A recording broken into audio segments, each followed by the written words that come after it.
who did one big mistake, but a big one, nothing will prevent him from going to hellfire. But right now, with the help of Allah, it's only you, no one else, not even me.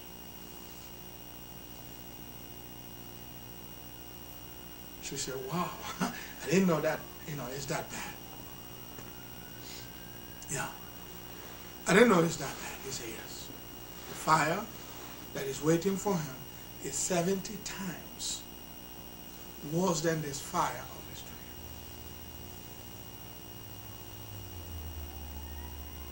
She said, she turned to the Prophet ﷺ, she said unto the people, she raised her finger up and looked up on the sky and said, Ushhiduk Allah.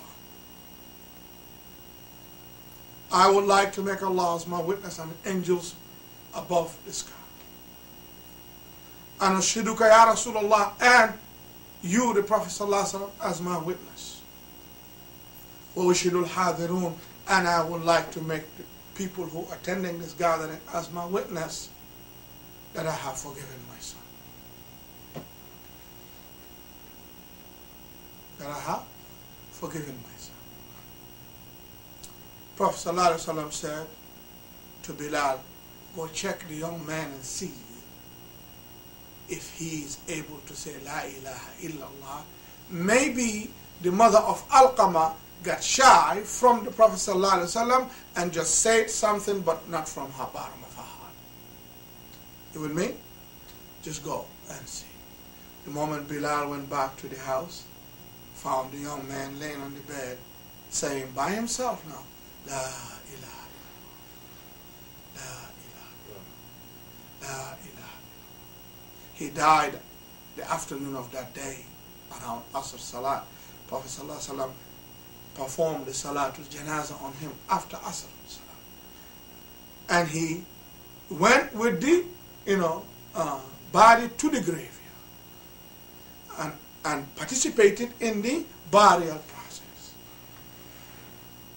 And after the burial, he stood up right in front of the grave and told everyone to remain seated. And he said, Ya ma'asharul muhajirin wal ansar.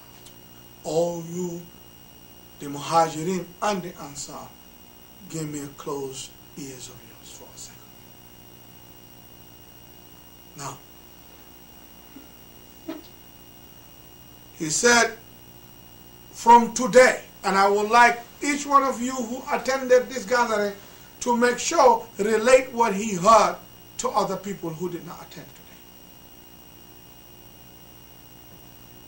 He said, from today, man faddala zawjatahu ala ummihi fa alayhi la'natullah. Whoever put his wife or anything else above his mother, may Allah curse him in dunya and akhirah. May Allah reject him.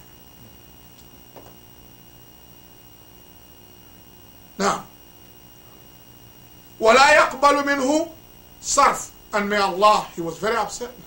One of the few times Prophet ﷺ was upset. He said, and may Allah never accept his tawbah. Now, you with me? May Allah never accept his tawbah. Wala adl. And may Allah never accept his fidya, ransom, sadaqah, money, may Allah never accept it. Also, this hadith is narrated in a different way, the same meaning, conclusion, by Imam al-Tabarani and Imam Ahmad, rahimahullah. Disobedience to parents. Number one, block the person and prevent him from saying La ilaha illallah before your death. And nothing can be worse than that. Nothing. And La ilaha, and disobedience to parents has the power to nullify everything you have. Allah's satisfaction is based on the satisfaction of the parents. Abdullah ibn Abbas hadith we mentioned earlier. If they're happy, they're happy. disobedience to parents to bring accidental death. Your life, you want to wrap it up, fold it quickly, cut it short, be disobedience to your parents. It brings accidental death and, a bad end for a person. Now, and also part of the disobedience to parents, also being ungrateful or unkind to your family members, relatives. You both uplift yourself, disconnect yourself, and you think you're better than them and all that. He brings that too. But he hasn't. Also, disobedience to parents in this dunya also bring a bad luck to a person. When your parents are not happy with you, it brings you a bad luck. Whatever you touch, okay, it become like, I don't know what happened. I did everything right, but nothing comes good in your way.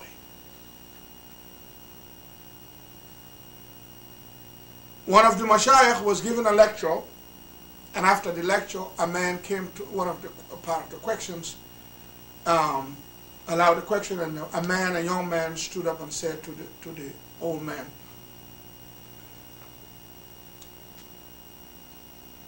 I have such a bad luck, I cannot explain. I pray, I fast, Monday and Thursdays, you know what I mean? I tahajjud, I wake up for tahajjud. I go Juma, I do all those stuff. Everything that is possible that for me to do, for Allah to be pleased with me and release, my luck and facilitate my life for you, for me, I'm doing it, but, Sheikh, I can't even find a job.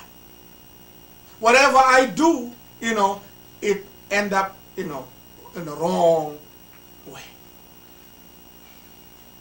What should you advise me? The scholar immediately told him, are your parents alive? He said, yeah, my parents are alive. He said, describe your relationship with them. Now, describe, somebody's cell phone is on. Describe your relationship with them. Now, describe your relationship with them. And the man said, Amma Ummi, regarding my mother, me and him. You know what I mean? Beautiful. You know what I mean? Beautiful. Can't wait to go home and see my mother. He said, but my father is a little tough guy, and me and him, tell the truth, we're not that much. You know what I mean? We're not that much happy. He said to him, are you telling me that your father is not happy with you? He said, well, maybe, yeah. He said, go home and please your father.